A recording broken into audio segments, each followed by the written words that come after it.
আজকে সকাল থেকেই গরমটা একটু বেশিই মনে হচ্ছিল। বাজার থেকে এসে একটু পাখার নিচে বসে ডিম পোচ খাচ্ছিলাম। কিছুদিন আগে আমি ডিউটি থেকে ফেরার সময় কিছু বরবটির বীজ আমি কিনে এনেছিলাম। 10 টাকা দিয়ে অনেকগুলোই বীজ দিয়েছিল আমাকে। সেগুলোই আজকে ছাদ বাগানে চলে আসলাম লাগানোর জন্য।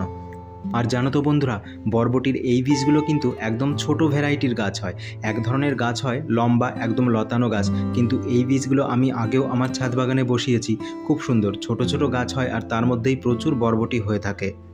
আপাতত বীজ থেকে চারা তৈরি করার জন্য এই ছোট্ট টবটা আমি নিয়ে নিয়েছি। এর মধ্যেই মাটি দিয়ে বীজগুলোকে আমি বসিয়ে দেব।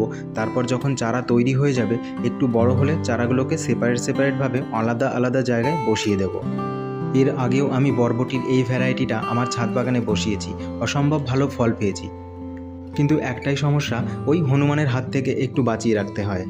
বীজগুলো বসানোর পর ওপর থেকে আরেকটু মাটি দিয়ে বীজগুলোকে ঢেকে দিলাম। এবার এই পটটাকে একটা সাইডে আমি রেখে দেব।